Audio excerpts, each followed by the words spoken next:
Hello दोस्तों, नमस्कार। स्वागत है आप सभी का आपके अपने परिवार, आपके अपने YouTube चैनल एवी क्लासेस में। दोस्तों, जैसा कि इस समय आपका मनोविज्ञान एवं चाइल्ड साइकोलॉजी बाल विकास का सीरीज महत्वपूर्ण प्रश्नों की सीरीज चल रही है दोस्तों, जिसमें आप लोग 2 सीरीज पा चुके थे। कष्ट के लिए क्षमा चाहते हैं दोस्तों, हम रिकॉर्ड किए थे लेकिन उसकी आवाज़ सही नहीं हुई थी माइक खराब होने की वजह से, तो वीडियो अपलोड नहीं कर पाया। तो आज फिर से मैंने वीडियो बनाया, तो इसलिए बना रहा हूँ और आप लोग के लिए आप तक पहुंचाऊंगा।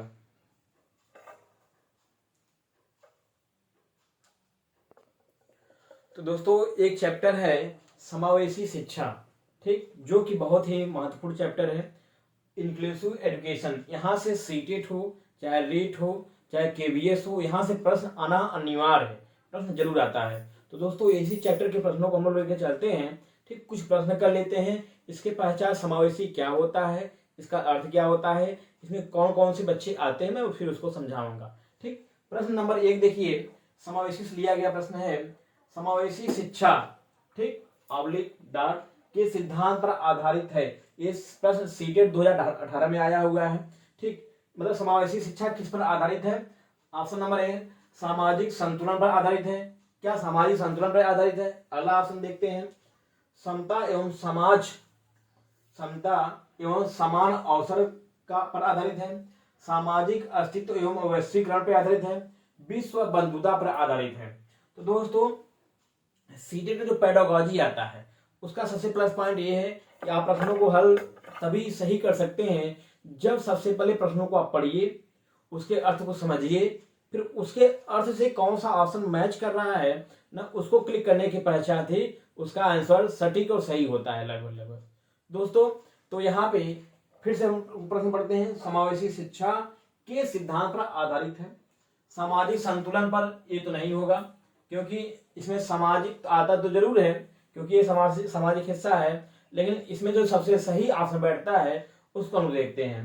ठीक, समता और समान अवसर का। ठीक, तो चारों ऑप्शन में सबसे बढ़िया ऑप्शन जो दिख रहा है ना, इसमें जो बैठ रहा है, समता मतलब ये होता है, देखिए दोस्तों, समावेशी शिक्षा का मतलब क्या होता है, सबसे पहले हम लोग ये समझ लेते हैं। समावेशी शिक्षा यह कहती है कि सामान्य बालक और विशिष्ट बालक को एक साथ एक छत के नीचे जो शिक्षा दिया जाता है उसे क्या कहते हैं, समावेशी शिक्षा या इंक्लूसिव एजुकेशन कहते हैं। ठीक, जैसे अगर एक कक्षा की बात किया जाए तो उसमें उपस्थित सभी बालकों को क्या कहा जाता है, विद्यार्थी या यही सामान्य बालक कहा जाता है। ठीक, तो प्रत्येक कक्षा में कुछ ऐसे बालक होते हैं जो सबसे हट के होते हैं, जो सबसे अलग होते हैं, या तो वो पढ़ने में बहुत अच्छे होते हैं, या कोई कार्य करने में बहुत अच्छे होते हैं, या तो पढ़ने में एकदम जीरो होते हैं। तो ऐसे बच्चे जो सबसे अलग रहते हैं उन्हें क्या कहते हैं, विशिष्ट बालक कहते हैं। ठीक, विशिष्ट बालक कहते हैं। और जो सबके समान रहते हैं उन्हें सामान्य बालक कहते हैं। तो समावेशी शिक्षा यह कहती है कि भैया सामान्य बालक और विशिष्ट बालक को एक साथ शिक्षा देना चाहिए। जैसे विशिष्ट बच्चे कई प्रकार के होते हैं, अभी मैं आगे चैप्टर पढ़ाऊंगा उसमें बताऊंगा। ठीक, तो यहाँ पे समता और समान अवसर कहने मतलब सामान्य बालक और विशिष्ट बालक को एक समान तरीके से पढ़ाइए। इसके अलावा विशिष्ट बालकों को, समता मतलब क्या होता है, समता का अर्थ होता है जिसको जितनी आवश्यकता है उसको उतना दिया जाए, यही होता है समता का अर्थ होता है। तो उसमें मतलब ये होता है कि जिसको जितनी आवश्यकता है उसको उतना दिया जाए। विशिष्ट बालकों में ऐसे बालक जो दिव्यांग होते हैं या मंदबुद्धि बालक होते हैं, जिसको जितनी आवश्यकता है उसको उतना सिखाया जाए या पढ़ाया जाए, उसे कहते हैं समता। ठीक, तो इसमें ऑप्शन नंबर 2 सही होगा, बी, ऑप्शन नंबर बी सही होगा उसमें। ठीक, अगला है, समावेशी कक्षा में किस प्रकार के बालक शामिल होते हैं। ठीक, समावेशी कक्षा में किस प्रकार के बालक शामिल होते हैं, मैंने अभी आपको बताया। ठीक, समावेशी कक्षा में किस प्रकार के बालक शामिल होते हैं, इसमें पहला ऑप्शन है सामान्य और विशिष्ट बालक शामिल होते हैं। ठीक, बी ऑप्शन है केवल सामान्य छात्र शामिल होते हैं, ऐसा कदापि नहीं। ठीक, ये गलत हो गया। केवल विशिष्ट बालक शामिल होते हैं, ये भी गलत हो गया। जहां पे देखिए सीटेट के पेडागोजी में ध्यान दीजिएगा, जहां पे केवल शब्द आ जाए ना, वहां पे वह तुरंत वो ऑप्शन गलत हो जाता है। बहुभाषी और प्रतिभाशाली छात्र शामिल होते हैं, ऐसी कोई बात नहीं है। ठीक, इसमें समावेशी शिक्षा में सभी प्रकार के बालक शामिल होते हैं, चाहे वो बहुभाषी हो, चाहे प्रतिभाशाली हो, चाहे जड़ बुद्धि हो, मंद बुद्धि हो, दिव्यांग हो। दिव्यांग बालक भी कई प्रकार के होते हैं। ठीक, तो दोस्तों, इसमें जो ऑप्शन सही होगा ऑप्शन नंबर ए सही हो जाएगा। ठीक, अगला क्वेश्चन नंबर 5 है, समावेशी शिक्षा मानती है कि हमें dot dot dot co dot dot के अनुरूप बदलना है। ठीक, समावेशी शिक्षा क्या कहती है? ठीक, बच्चे को व्यवस्था के अनुरूप बदलना है। यह कह रहा है कि जो स्कूल है, जो प्रबंधन सिस्टम है, वो बच्चे के अनुरूप नहीं, बच्चे उसके अनुरूप बदल जाएं, विद्यालय के अनुरूप बदल जाएं। मतलब विद्यालय या अध्यापक जो चाहते हो बच्चे करें, ऐसा कदापि नहीं। ऐसा ऑप्शन तुरंत आप देखने के बाद काट दीजिएगा। बच्चे को कुछ नहीं बदलना है ना। अगला ऑप्शन है व्यवस्था बच्चे के अनुरूप बदल जाए। हाँ, ये कुछ ऑप्शन ठीक लग रहा है। कहने मतलब विद्यालय, अध्यापक और वहां का जो प्रबंधन सिस्टम है वो बच्चे के अनुरूप बदल जाना चाहिए। ये बाल केंद्रित शिक्षा का महत्वपूर्ण अभिन्न अंग है। ठीक, अगला ऑप्शन पढ़ते हैं, परिवेश परिवार के अनुसार, इससे कोई मतलब है नहीं है। बच्चे परिवेश के अनुसार बदल जाएं, ये भी गलत ऑप्शन है। सबसे सही ऑप्शन से बैठ रहा है ऑप्शन नंबर बी, कि जो विद्यालय का व्यवस्था है, परिवार का व्यवस्था है, वह बच्चे के अनुरूप बदल दिया जाए। बच्चे की योग्यता, क्षमता, रुचि के अनुरूप उसे शिक्षा दिया जाए ना। उचित शिक्षण सहायक सामग्री का प्रयोग किया जाए। ठीक, अगला है समावेशीकरण की सफलता के लिए आवश्यक है। समावेशीकरण की सफलता के लिए आवश्यक है। ठीक, अभिभावकों की भागीदारी का न होना, ये तो बिल्कुल गलत हो गया। जब तक अभिभावक सहयोग नहीं करेंगे तब तक एक बच्चे का सर्वांगीण विकास नहीं हो सकता। ठीक, अगला है अलगाव, ये भी नहीं कर सकते हैं, अलगाव कदापि नहीं कर सकते हैं। क्षमता निर्माण का अभाव, ये भी गलत है। चौथा ऑप्शन है संवेदनशीलता। हाँ, संवेदनशीलता मतलब ये होता है अगर बच्चा मंदबुद्धि बालक है तो उसकी योग्यता क्षमता के अनुरूप पढ़ाइए। ये नहीं कि आप अध्यापक हैं, जैसे चाहे उसको दंड देकर डांट कर फटकार के पढ़ा के चले गए और बच्चे को समझ नहीं है। ठीक, ये कुछ क्वेश्चन थे आप लोगों ने देखा। अब आइए हम लोग देख लेते हैं कि समावेशी शिक्षा होती क्यों है, क्यों इतना महत्वपूर्ण बनाया गया है कि यहाँ से ऐसा कोई परीक्षा ही नहीं हो जहां से प्रश्न ना आए। ठीक, आइए हम लोग देख लेते हैं समावेशी शिक्षा। दोस्तों आइए देखते हैं समावेशी शिक्षा का अर्थ क्या होता है, शुरुआत कहाँ से हुई थी, ये क्यों इतना महत्वपूर्ण है, इसमें कौन कौन से लोग शामिल होते हैं। समावेशी अगर इसको दो शब्दों में तोड़ा जाए, समाधान वेश। ठीक, कहने का मतलब होता है, समा का मतलब होता है समाहित करना, समाहित करना।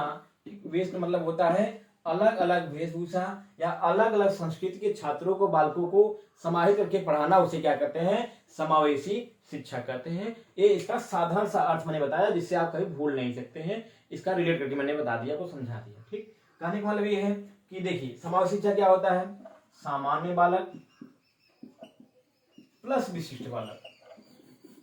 लिखते हैं सामान्य बालक प्लस विशिष्ट बालक, स्पेशल चाइल्ड। सामान्य बालक क्या होता है, ऐसे बालक जो किसी भी कार्य को करने के लिए समान तरीके से समान लोगों के साथ कार्य करते हैं, उसे सामान्य बालक कहते हैं। विशिष्ट बालक क्या होता है, ऐसे बालक जो किसी भी कार्य को या समस्या का समाधान करने के लिए अलग अलग विशिष्ट तरीके से प्रयोग करते हैं, अलग संसाधन का प्रयोग करते हैं, उन्हें क्या कहते हैं, विशिष्ट बालक। ठीक, तो समावेशी शिक्षा कहती है भैया कि बच्चों को ऐसी शिक्षा दीजिए जिसमें सामान्य बालक और विशिष्ट बालक एक साथ शिक्षा ग्रहण कर सके। जिसे देखिए विशिष्ट बालक कितने प्रकार के होते हैं। ठीक, तो विशिष्ट बालक कई प्रकार के होते हैं। ठीक है, या तो देखिए विशिष्ट में क्या होता है, या तो सबसे अच्छा रहे या तो सबसे खराब रहे। सबसे अच्छा में अगर देखा जाए, अगर बुद्धि लब्धि के आधार बांटा जाए तो प्रतिभाशाली बच्चे आ जाएंगे, प्रतिभाशाली जिनकी बुद्धि लब्धि 140 लगभग होती है। जड़ बुद्धि आ जाएंगे या मंद बुद्धि आ जाएंगे, जिनकी बुद्धि लब्धि कितना होती है, 70 के नीचे होती है। ठीक, दिव्यांग बालक आ जाएंगे। दिव्यांग बच्चे कई प्रकार के होते हैं ना, हाथ से, पैर से, शरीर के किसी भी अंग से दिव्यांग बालक हो गए। ठीक है, इसके अलावा अंधे बच्चे हो गए, गूंगे हो गए, अंधे बच्चे हो गए, गूंगे हो गए, मूक बधिर हो गए, मूक बधिर बच्चे हो गए। ठीक, इसके अलावा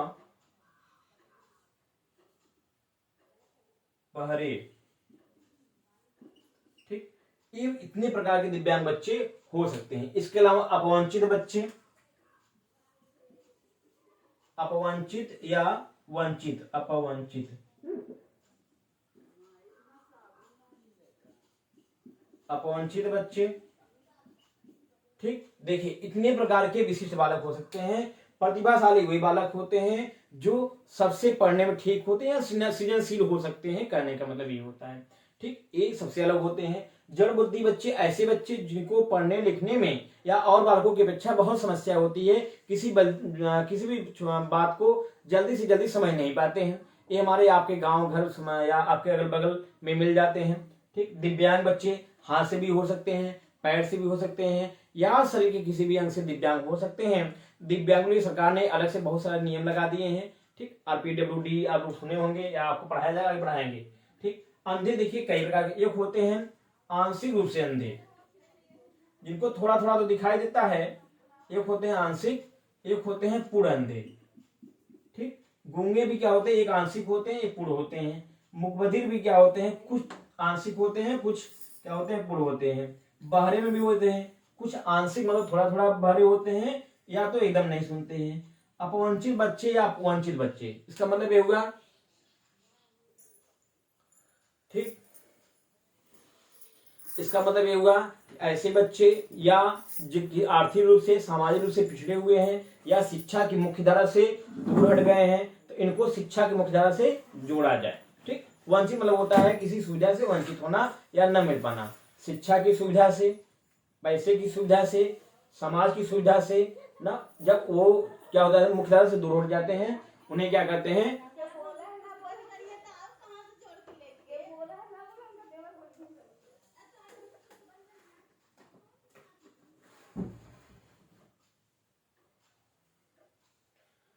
इतनी बात समझ में आई।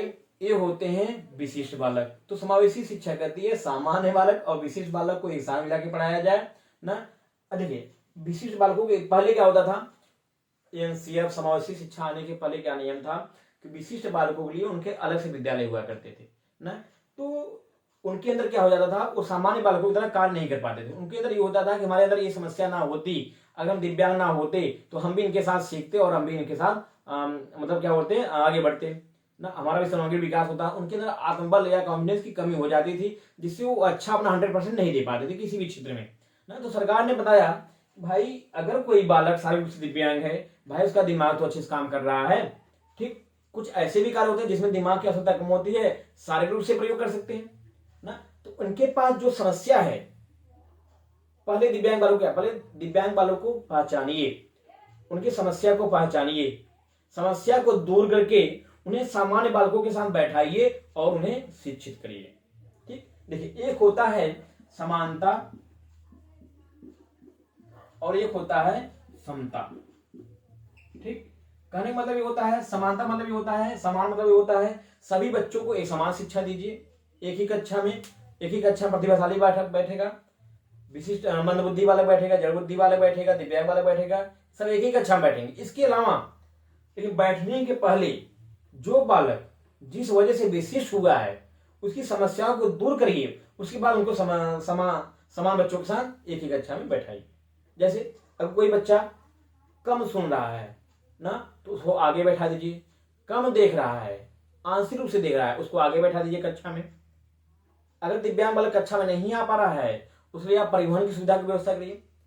जो बच्चे एकदम नहीं देख पा रहे उनके लिए ब्रेल लिपि का प्रयोग करिए। ब्रेल लिपि कई बार पूछा गया है, कितने डाट होते हैं, 6 डाट होते हैं, 6 बिंदु होते हैं।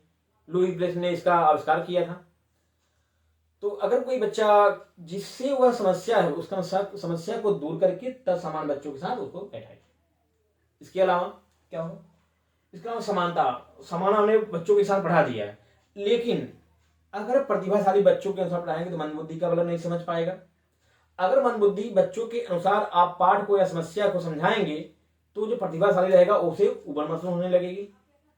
तो सरकार ने कहा कि भैया एक समान शिक्षा दीजिए, वहां पर कुछ मत करिए, लेकिन कक्षा के बाहर जो बालक विशिष्ट है उसको फिर से शिक्षा दीजिए या पढ़ाइए, आगे बढ़ाइए।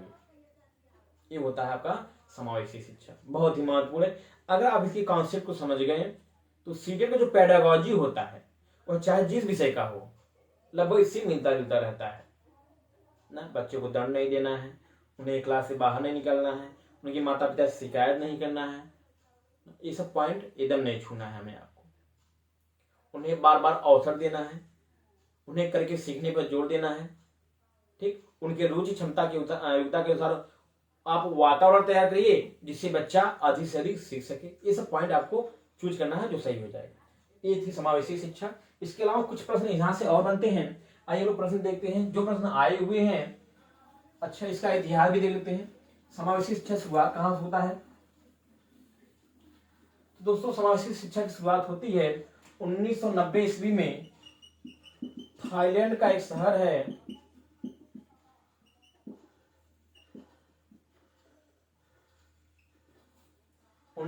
में थाईलैंड का एक शहर है, ठीक है, वहां से यह शुरू होता है। शुरुआत यहीं से हो जाती है जिसमें 50 या 52 देश शामिल होते हैं, भारत इसमें नहीं रहता है।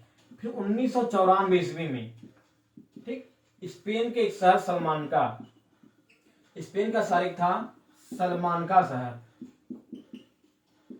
इसे कहते हैं सलमानका विश्व सम्मेलन भी कहते हैं, सलमानका विश्व सम्मेलन कहते हैं। इसमें लगभग 92 देशों ने भाग लिया था।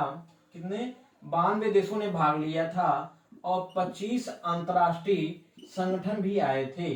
25 अंतर्राष्ट्रीय संगठन भी आए थे। इस 92 देशों में अपना भारत भी गया था और समावेशी शिक्षा की शुरुआत लगभग यहीं से मानी जाती है। ठीक, जो पहला सम्मेलन होता है 1990 में थाईलैंड के जोमेसियन शहर में, थाईलैंड के जोमेसियन शहर में होता है, ठीक। और यहीं से समावेशी शिक्षा की नींव मानी जाती है, ठीक। यहाँ पे 1994 इसके लिए, इसके आगे बढ़ाने के लिए और देश आते हैं, सब सहयोग करते हैं और आज ये अपना अच्छा बहुत काम कर रहा है। एनसीएम में इसका सुझाव दिया गया है, आरटीई में इसकी बात की गई है, राष्ट्रीय शिक्षा नीति 1986 में इसका अच्छी तरह बात किया गया है। दोस्तों तो यह समावेशी शिक्षा, मुझे उम्मीद नहीं पूर्ण विश्वास है आप लोग को पसंद आया होगा। इससे संबंधित प्रश्न देखिए दोस्तों, कल की वीडियो में आप लोग को ध्यान से आप लोग एनसीएम पढ़ के आइएगा। समावेशी शिक्षा अगर यहाँ से पढ़े तो यहाँ पढ़ लीजिएगा या कहीं आपको मिले तो वहां पढ़ लीजिएगा। कल के वीडियो में आपको समावेशी और एनसीएम से प्रश्न बना के हम देंगे और विश्वास मानिए सीटेट में हुबहू तो नहीं आएगा लेकिन उससे संबंधित प्रश्न जरूर आएगा दोस्तों, ठीक। तो आज के लिए बस इतना ही। अगर आप लोग को अच्छा लगे तो शेयर करिएगा, वरना कोई जबरदस्ती नहीं है, ठीक। अपने दोस्तों के पास शेयर कर दीजिएगा, ठीक है। तो आज के लिए बस इतना है। मुझे उम्मीद है कि आप लोग स्वस्थ होंगे, अपनी पढ़ाई की जारी रखे होंगे, क्योंकि परीक्षा आपके सामने मतलब आ गई है। 29 तारीख से परीक्षा स्टार्ट है, ठीक है दोस्तों। इसके पश्चात केवीएस की भी तैयारी हम करवाएंगे। बाल विकास पूरा केवीएस हम इसमें निःशुल्क पढ़ाया जाएगा। आज के लिए बस इतना ही। जय हिंद, जय भारत।